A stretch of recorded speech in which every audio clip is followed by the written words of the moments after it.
उन्होंने पौराणिक कथाओं से, पारंपरिक कथाओं से जोड़ा, विशेषकर रामायण और महाभारत से, और उन्होंने हिंदी सिनेमा को पांचवा वेद कहा। जो डॉक्टर लोथार लुत्से की बात कर रहा हूं, जो जर्मनी के एक बर्लिन के एक यूनिवर्सिटी, 1950 के दशक में भारतीय सिनेमा का स्वर्णिम युग शुरू हुआ था और 60 के दशक में संगीत तो उरूज पे था, लेकिन कहानियां बहुत सादी थी। युवा के साथ साथ अधेड़ उम्र के भी नायक नायिका हुआ करते थे और कुछ खास प्रभावी फिल्में नहीं बनती। बीच बीच में कुछ फिल्में बन जाया है। कोई भी भारतीय जब विदेश में रहता है, चाहे वो गहन अध्ययन कर रहा हो, चाहे वो वहां अभिनेता हो, अध्यापक हो, उसको इतना पता है कि अगर हम भारतीय सिनेमा को एक बार देख लें तो हमें तो शायद समाजशास्त्र, राजनीति शास्त्र, अर्थशास्त्र, नृतत्व शास्त्र, चक्षुकला, शिल्पकला, नाट्यशास्त्र, संस्कृति, इतिहास, इन सब का प्रभाव पता चल जाएगा। अगर हम हिंदी सिनेमा देखते हैं तो इतना विश्वास हुआ करता था, हिंदी सिनेमा का इतना प्रभाव हुआ करता था, क्योंकि उस समय हिंदी सिनेमा का जुड़ाव सीधा सीधा साहित्य से था, साहित्यकारों से था, कवियों से था, शायरों से था, चिंतकों के साथ था, आध्यात्मिक व्यक्तित्वों के साथ था, सीधा सीधा संपर्क। इसलिए जो विदेश में भी रहते थे उनको यह विश्वास था कि हम अपने यहाँ का एक सिनेमा देख लेंगे अगर, तो हमें अपने देश के इन सारी चीजों का पता चल जाएगा। इस समय वहां का समाज क्या कर रहा है, राजनीति क्या कर रहा है, अर्थशास्त्र क्या कर रहा है, क्या है संस्कृति, क्या है कला, क्या है इतिहास, जो नहीं भी जानता उसको पता चले। और भारतीय तो छोड़िए, विदेशी भी भारतीय सिनेमा पर, विशेषकर हिंदी सिनेमा की बात कर रहा हूं, हिंदी सिनेमा पर वो अपनी एक शोध रखते थे, शोध करते थे कि इस तरह का संगीत क्यों, इस तरह के पात्र क्यों, इस तरह का रस क्यों, भाव क्यों, नाट्य क्यों, दृश्य क्यों, संवाद क्यों। क्योंकि भारतीय परंपरा रही है कथा वाचन की और कथा, वही परंपरा नाटक और सिनेमा आगे बढ़ाती। जर्मनी, बर्लिन के विश्वविद्यालय प्रोफेसर डॉक्टर लोथार लुत्से, शायद आप लोगों ने नाम सुना हो, वो भारत आया करते थे। क्योंकि वहां विश्वविद्यालय में वो हिंदी पढ़ाते थे, तो हिंदी साहित्य से उनका बड़ा अच्छा संबंध था, और जब जब भारत आते थे तो हिंदी के साहित्यकारों से भी उनका बड़ा अच्छा संबंध था। 1959 में पहली बार वो भारत आए थे और उन्होंने कुछ फिल्में देखनी शुरू की, काफी फिल्में देखी उन्होंने। रेणु जी से भी बड़ा अच्छा संबंध था, तो रेणु जी की तीसरी कसम जब बनी, मारे गए गुलफाम पे, उन्होंने तीसरी कसम भी देखी, लेकिन बड़ा उदास हो गए जब बॉक्स ऑफिस पे कामयाब न रहा। ऐसा कैसे हो सकता है कि साहित्य पे फिल्म बनी है और बॉक्स ऑफिस पे कामयाबी नहीं मिली। एक विदेशी प्राध्यापक जो हिंदी पढ़ाता है जर्मनी के विश्वविद्यालय में, उसकी ये प्रतिक्रिया थी कि साहित्य पे फिल्म बनी, तीसरी कदम फर्नेश्वर राज रेणु की रचना की है। बड़े स्टार उस समय के, राज कपूर, रवीना रामा। फिल्म का क्या संगीत है, क्या कहानी है, क्या विषय वस्तु है, और बॉक्स ऑफिस कमाल नहीं करता। उनका चिंता ये बाजी इसलिए था कि वो ढूंढ रहे थे ऐसी फिल्म को कि कोई ऐसी फिल्म मिले जिस पर मैं शोध कर सकूं, और वो फिल्म हमारे मापदंड पे खड़ी उतरे, सही हो, और बॉक्स ऑफिस भी कमाल, ताकि उसका आकलन सही ढंग से किया जाए अपने शोध में। चले जाते थे वो जर्मनी, फिर आते थे। वॉल्ड्रिक्स से मुलाकात हुई, एक महिला थी, उनकी शादी भारतवर्ष में हुई, लोथार की दूसरी शादी। वो सांस्कृतिक दृष्टि से, नृतत्व दृष्टि से फिल्म देखा करते हैं, जबकि ये कलात्मक ढंग से, सांस्कृतिक ढंग से ये फिल्म देखते थे। और दोनों की जोड़ी ने फिर फिल्म देखना जब शुरू किया तो उस जमाने में एक फिल्म बनी जिस फिल्म का नाम था दो रास्ते। इस फिल्म के निर्देशक थे राज खोसला, जो पहले राज कपूर साहब के असिस्टेंट थे। म्यूजिक कमाल, संगीत गीत कमाल, बॉक्स ऑफिस कमाल, कहानी कमाल, भारतीय समाज की जो पात्र होते हैं वो भी सब कमाल, नाट्य कमाल, रस कमाल। बड़ा भाई सौरीला है, एक सीधी सादी पत्नी है, दो छोटे छोटे बच्चे हैं, दो छोटे भाई हैं दूसरी माँ से, एक बाहर इंग्लैंड में रहता है जो एक इंग्लैंड में ही पली बड़ी लड़की के साथ मोहब्बत करके दिल्ली वापस आता है भारतवर्ष। एक छोटा भाई है जो यहीं के मोहल्ले की लड़की से मोहब्बत करता है, राजेश खन्ना। ये सारी चीजें, सारा मापदंड में उनकी हुई ये फिल्म खड़ी उतरी। इस तरह की फिल्म पे शोध किया जा सकता है। अब उन्होंने क्या किया कि पुणे आर्काइव्स में जाके उन्होंने दो रास्ते का फिल्म निकाला, सिनेमा चलाने के लिए मशीन लिया, एक आदमी हायर किया, बिहार, उत्तर प्रदेश, राजस्थान और मध्य प्रदेश, 3 राज्यों का बंटवारा भी गांव-गांव में जाके इस फिल्म को चलाना शुरू किया, दिखाना शुरू किया और दिखा के गांव के लोगों से बात करते थे, औरतों से, मर्दों से, बच्चों से, क्या लगा, कैसा लगा और क्या हो सकता है, क्या ऐसा कुछ है, क्या तुमने रिलेट किया, क्या तुम्हें अपना लगा, संगीत कैसा है, संगीत का जादू कैसा है, गीत कैसा है, कैसा लग रहा है। गांव-गांव में चलता रहा, ये कार्यक्रम चलता रहा पूरा साल। चूंकि शोध की बात थी, एक विदेशी का दृष्टिकोण देखिए शोध पे, वो ऐसे मानने वाले नहीं थे। उन्होंने आर्काइव से कुछ और फिल्में चुनी, आंगन की कली, बातों बातों में, दीवार, मुकद्दर का सिकंदर, सुहाग, अमरदीप,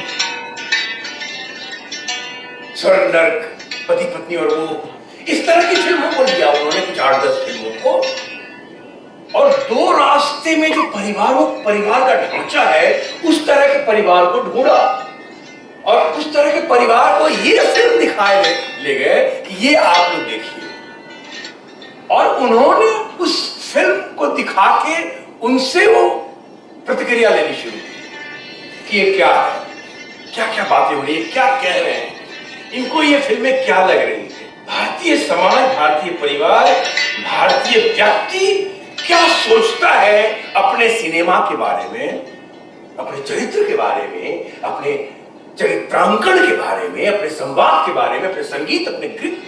बहुत अद्भुत शोध रहा।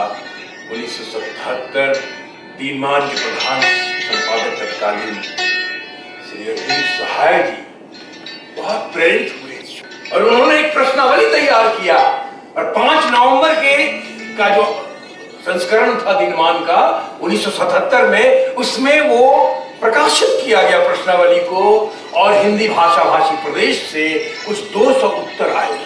फिर उस शोध पे एक किताब प्रकाशित हुआ 1986 में, हिंदी फिल्म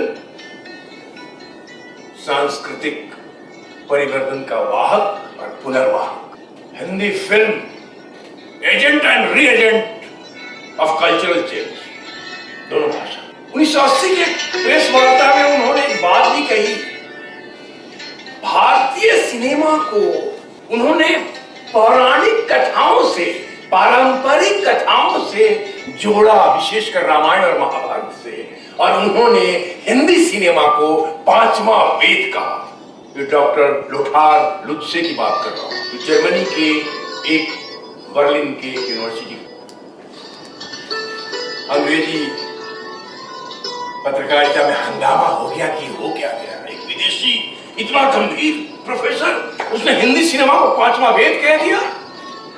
जिस हिंदी सिनेमा को हम लोग पूरा टर्कट समझते हैं, हिंदी सिनेमा को बहुत कमाल नहीं समझता अभी भी, और तब तो बिल्कुल नहीं समझता था।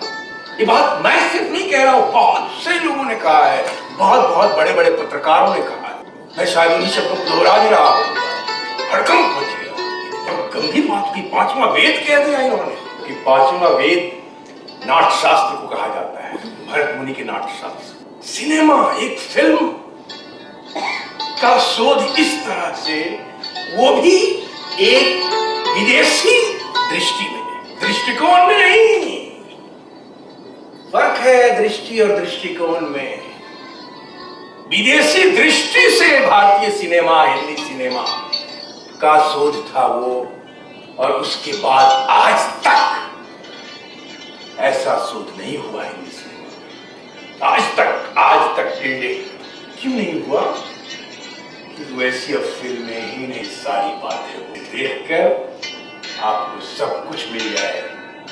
भारतीय समाज के सारे प्रमुख पात्र, परिवार के सारे प्रमुख पात्र, संयुक्त परिवार, बड़ा भाई, अपना हो, सगा हो या सौतेला हो, उसकी अपनी जिम्मेदारियां, भाई बहन सौतेले हो या न हो फिर भी उनकी जिम्मेदारियां उठाना, माँ सौतेली हो या अपनी हो फिर भी उनकी जिम्मेदारियां उठाना, अपने खुद के छोटे छोटे भाई, दूसरा भाई ब्रिटेन से लेके आता है एक अंग्रेज को, हिंदुस्तानी अंग्रेज को, उसका कहर ढाना अलग, पावनता अलग, कामुकता अलग, बाप अलग और प्रायश्चित अलग। एक फिल्म में इतनी सारी बातों का समावेश होना, ये अपने आप में कमाल रहा। दो रास्ते में इन सारी बातों का, सारे विषयों का समावेश एक साथ, उसके बाद कभी किसी हुआ भी तो इतनी सारी बातों का समावेश नहीं हुआ, और अब तो हो ही नहीं रहा।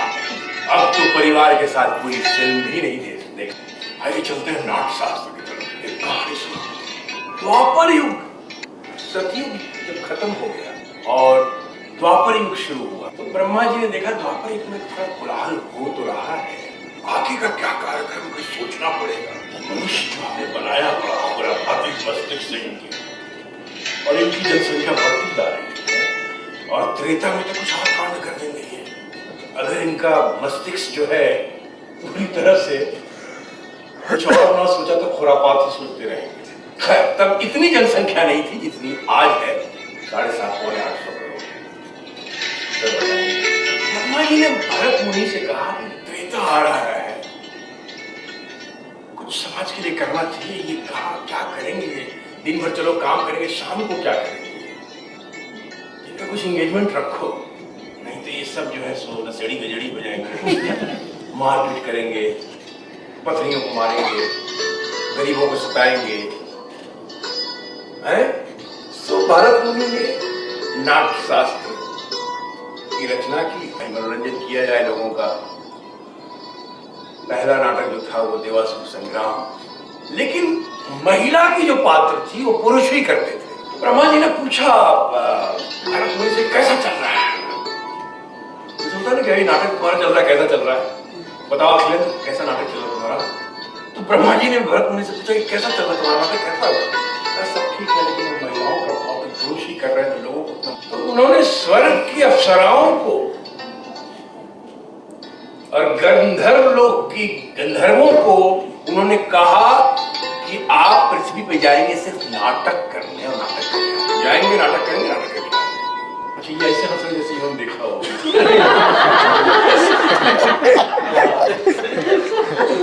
चलिए जो भी हो, आनंद को ले रहे हैं।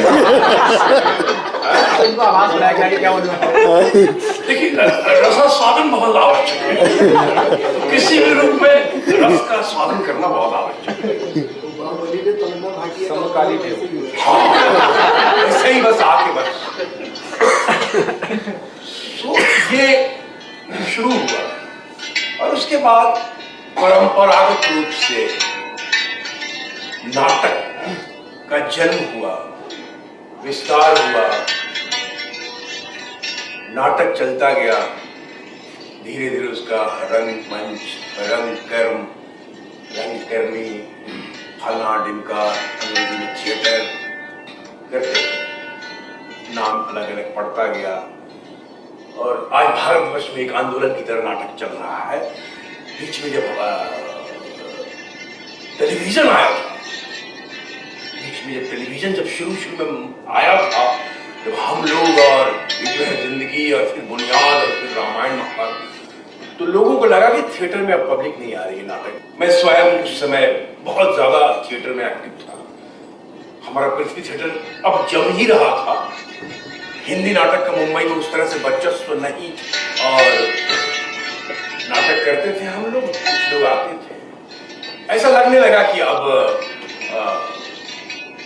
टेलीविजन से बहुत प्रभाव पड़ जाएगा नाटकों का, क्या करें टेलीविजन, और एक हाहाकार सा कुछ मच गया रंगमंच की दुनिया में कि टेलीविजन आने से बहुत फर्क पड़ेगा, बहुत फर्क पड़ेगा, बहुत पड़ेगा।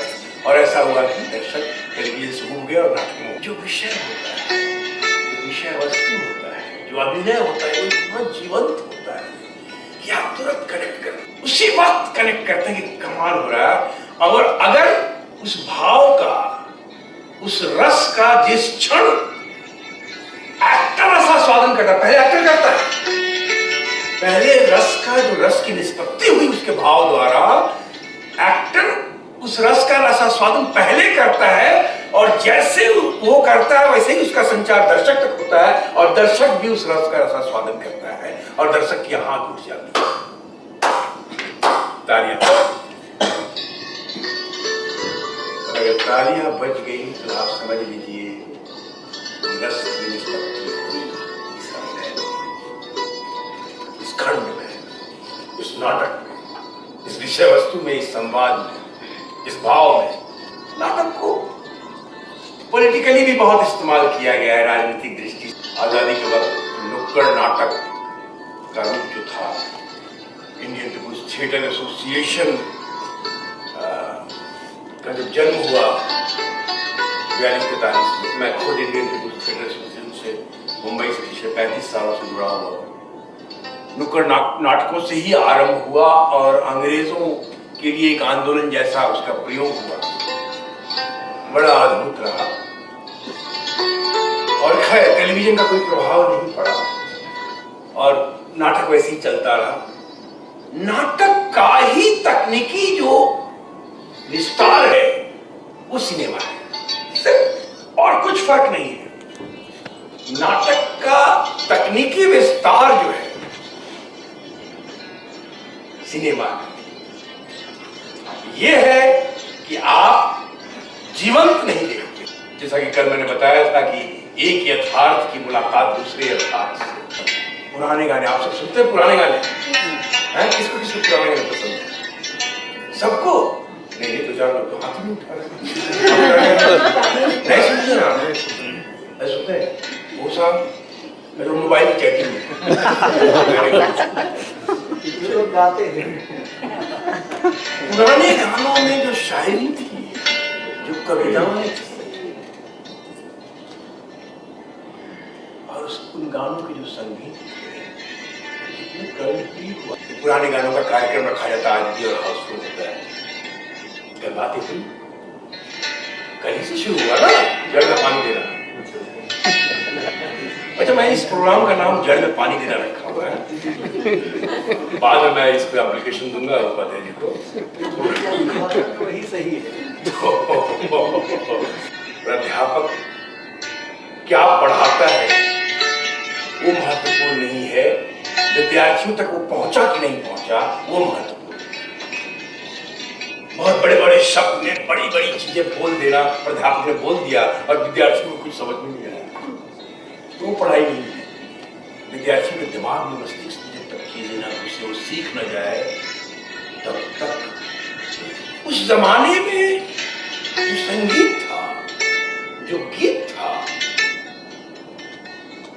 वो अद्भुत हुआ करता। और वो सिर्फ गाने के लिए स्टोरी में नहीं घुसाया जाता था, वो गाना कहानी को आगे बढ़ा रहा है। बाद में वो भी दौर आया कि हीरो हीरोइन पहाड़ पे गा रहा है और 50 डांसर अचानक इमर्ज हो गए। ये भी होता था। मुझसे कई दोस्तों ने कहा कि यार ये कैसे हो जाता है। मैंने कहा नहीं, वो एक्चुअली क्या है कि आजकल भी ब्रह्मा जी सफाई कर रहे हैं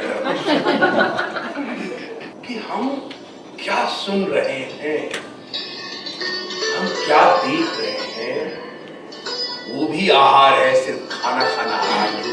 1949 में सिर्फ 3 फिल्में रिलीज हुई थी, बरसात, अंदाज और महल। किसने किसने कौन कौन सी देखी है? बरसात किसने किसने देखी है? और अंदाज देखी है? महल मैं 5 आप 5। ये तीनों फिल्म 1949 में रिलीज हुई और तीनों सुपरहिट फिल्म और एक ही कॉमन स्टार था उसमें। बता सकते हैं कौन? एक ही कॉमन स्टार इन तीनों फिल्मों में और वो थी स्वर कोकिला लता मंगेशकर। तीनों फिल्म सुपरहिट। क्या गायकी हुआ करती थी, क्या संगीत, क्या गीत, क्या सिनेमा, क्या कहानी, क्या विषय वस्तु, क्या चरित्र, क्या पात्र। ये गायकी, ये संगीत। चलिए जंप मारते हैं। 1971 लड़ाई खत्म हुई थी भारत और पाकिस्तान की। जुल्फिकार अली भुट्टो, श्रीमती इंदिरा गांधी के बीच एक मुलाकात हुई और भुट्टो जी ने कहा कि इंदिरा जी, अगर कश्मीर आप मुझे दे देंगी, आप हिंदुस्तान की जनता आपको माफ करेगी। अगर मैंने आपको कश्मीर दे दिया तो पाकिस्तान की जनता मुझे माफ नहीं करेगी। ये काम हो सकता है। मैं कश्मीर आपको दे सकता हूं, बदले में अगर आप लता मंगेशकर। ये फैन फॉलोइंग थी लता जी। ये है नारी सशक्तिकरण जो आप बात करते हैं ना, ये है। कोई आज थोड़ी शुरू हुआ है, तब से चला आ रहा है। जो स्वयं शक्ति है, इस सृष्टि की शक्ति, इस सृष्टि को चलाने वाली, उसका सशक्तिकरण की बात कर रहे हैं, नारे लगा रहे हैं। सबसे पहले अपने आप को, अपनी शक्ति को पहचानना पड़ेगा। हर स्त्री को, हर नारी को, सॉरी, बराबरी की बात करती रहती है। क्या बराबरी भाई, क्यों बराबरी? बराबरी की बात नहीं करनी है नारियों को, एक सीढ़ी ऊपर चढ़ने की बात करनी है। एक सीढ़ी ऊपर चढ़ो मर्दों से और फिर मर्द तुम्हें ऐसे देखें। बराबरी की बात क्या होती है? ये हमारे यहाँ का संगीत, गीत और गायकी हुआ करता है। पिछले 10 सालों में कोई गाना याद है जो आप गाए मन प्रसन्न हो जाए, या सुने मन प्रसन्न हो जाए?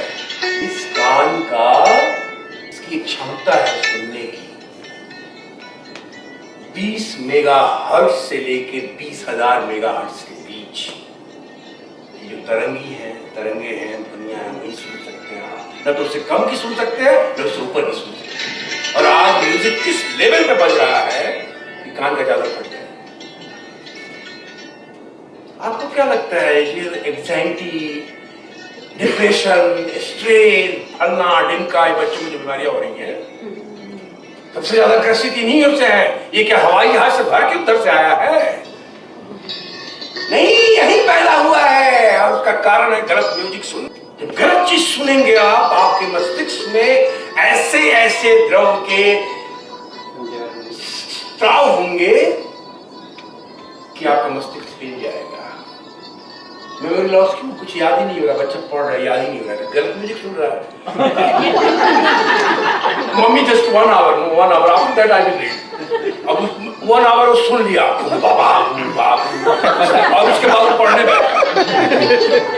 अब मम्मी को मालूम है, बच्चे को मालूम है कि यहाँ क्या क्या अस्त्राव हुआ है। जो खंड में है वही पिंड में है, याद रखिए। ये सृष्टि का एक छोटा रूप है, मिनिएचर है, याद रखिए। ये जानना जरूरी है। ये साहित्य का आधारभूत है कि अपने मस्तिष्क को जानिए। इस सृष्टि में अगर सबसे रहस्यपूर्ण अगर कोई बात है तो वो मनुष्य का मस्तिष्क है। पर ब्रह्म ने सृष्टि में सबसे महत्वपूर्ण और सबसे रहस्यमय अगर कुछ बनाया है तो वो मानव मस्तिष्क को बनाया है। और जब तक उसको नहीं जानेंगे, उसको सुचारू रूप से चलाने का ढंग नहीं जानेंगे,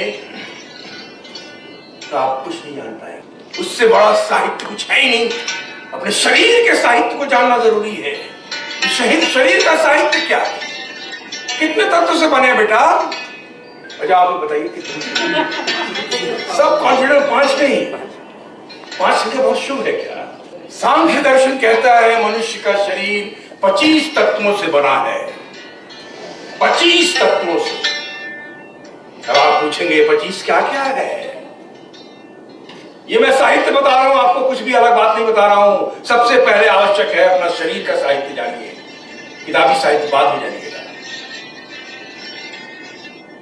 सामाजिक साहित्य तो है ही नहीं, गैर समाज, और सिनेमाई साहित्य तो खैर, समाज में साहित्य जो चल रहा है वो करेक्ट है कि नहीं है।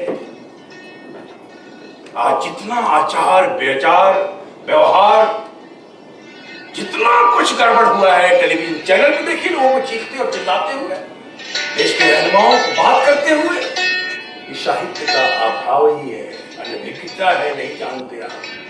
5 ज्ञानेंद्रियां पता है सबको, 5 कर्मेंद्रियां पता है सबको, 10 5 तत्व आपके जिसके आप अड़े हुए हैं, जल वायु अग्नि पृथ्वी आकाश, 15 हुआ। 5 तन्मात्राएं हैं, रूप रस गंध शब्द स्पर्श, कितना हुआ? 20। और 4 अंतःकरण है, मन बुद्धि चित्त और अहंकार, 24। और 25वां तत्व है उस पर ब्रह्म का अंश आत्मा। 25 तत्वों से हमारा शरीर बना है, ये जानना आवश्यक है। जब तक ये नहीं जानेंगे कि हमारा शरीर क्या है, कैसे चलता है, चला कौन रहा है, सबसे महत्वपूर्ण है चेतना।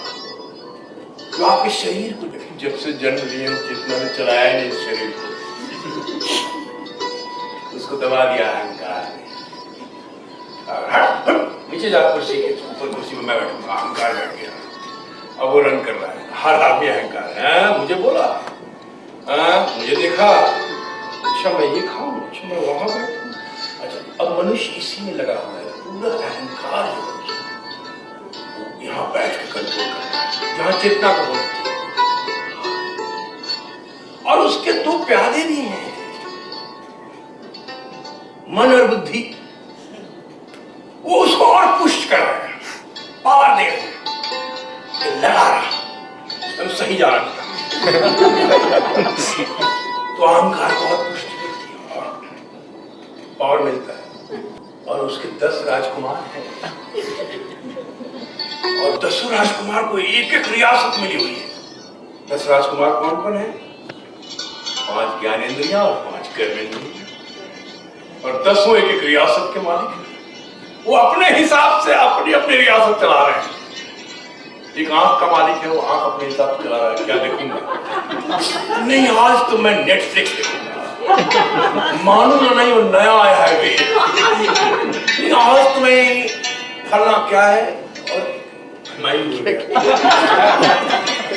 मैं फलना अमेज़न देखूंगा, आज प्राइम पे देखूंगा, जो आज मैं ये देखूंगा, आज मैं वो देखूंगा।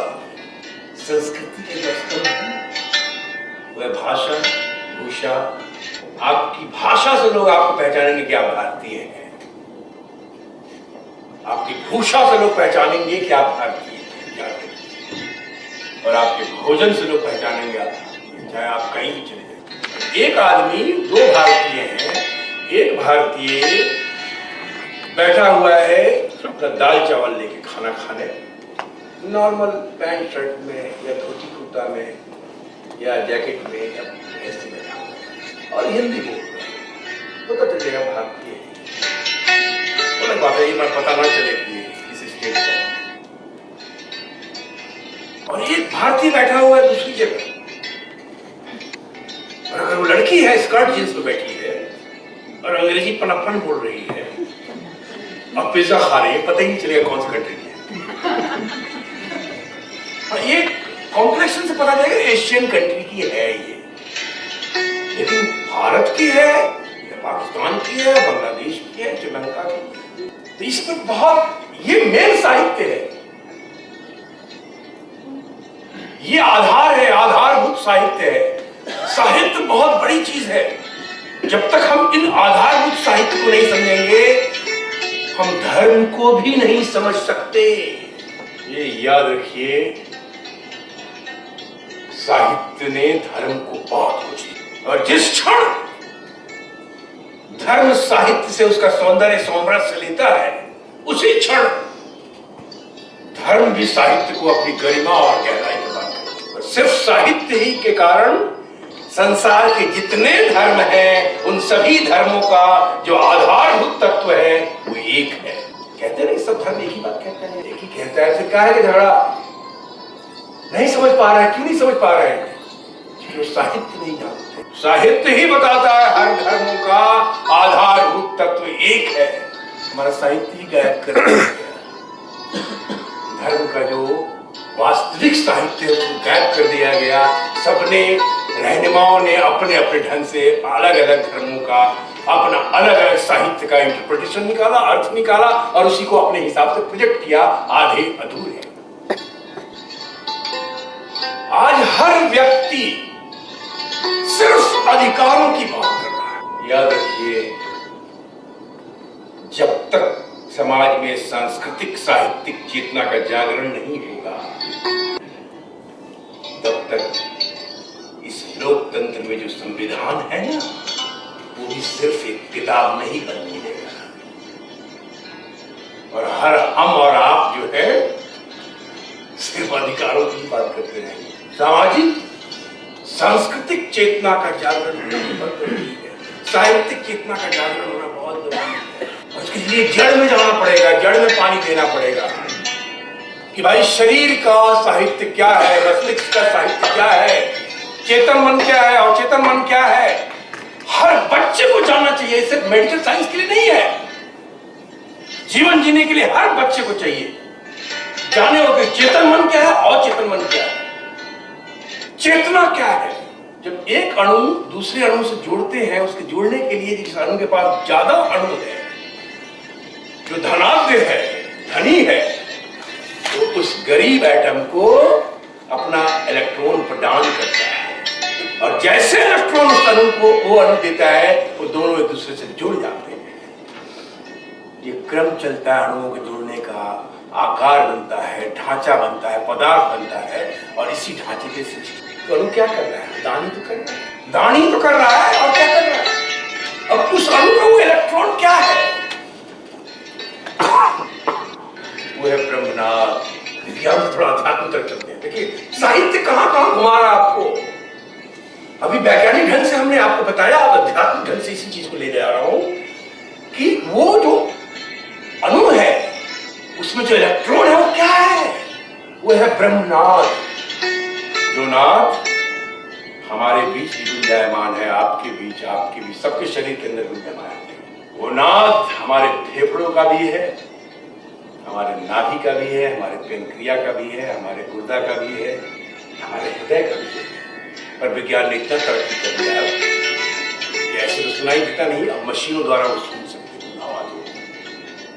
डॉक्टर सुनते हैं और आप चाहे तो आपको भी सुना सकते। मारा आपने यहाँ पे, मारा, और ये जो झंझनाहट, थाली लेके थाली पे मारते हैं, थाली जो झंझन कर रहा है और जो कंपन हो रहा है वही है शब्द ब्रह्म। और उस कंपन से, उस झंझनाहट से जो ध्वनि निकली वही है ब्रह्मनाथ। सृष्टि का निर्माण इसी से हुआ है, इसी से साहित्य का निर्माण हुआ है, जीवन का निर्माण हुआ है। यही तत्व है चेतना। और चेतना हमारे भीतर ही है, और सुप्त अवस्था कि अहंकार ने उसको उस पर हावी है। ये है सृष्टि और शरीर के बीच का साहित्य, और इन दोनों का साहित्य कि जो जड़ है हमारा वो जानना जरूरी है। शिक्षा प्रणाली में ऐसी कोई बातें नहीं रह गई। ये जितनी बातें मैं कह रहा हूं ये गुरुकुल परंपरा में थी। जब लॉर्ड मैकाले आया, जब उसने 1935 में कहा ब्रिटिश पार्लियामेंट में कि ऐसा देश घूम के आ रहा है, एक भिखमंगा नहीं है, एक चोर नहीं है, एक बेईमान नहीं है, एक लुटेरा नहीं है, घर में खिड़की दरवाजे नहीं है, इतना मोरली हाई है, इतने समृद्ध है, इतने प्रतिभाशाली है, इतने सशक्त है। उसका कारण है शिक्षा प्रणाली। अब मैं ऐसा शिक्षा प्रणाली लागू करने जा रहा हूं इस देश में, ये सारी चीजें और वो हमें देखेंगे सर उठा के और अपने आप को इंफीरियर समझेंगे। ऐसा शिक्षा प्रणाली, और वो शिक्षा प्रणाली तब से अब तक चलता रहा है। जो आधारभूत जो साहित्य जिस तत्व को समझना पड़ेगा वही साहित्य है। साहित्य कुछ अलग नहीं है। जिसको न निज गौरव न निज देश का अभिमान हो, वो नर नहीं नर पशु निराय या मृतक समान। क्या है इसे कविता के लिए पढ़ दिया, इसका मर्म तो जानिए, इसका तत्व तो जानिए।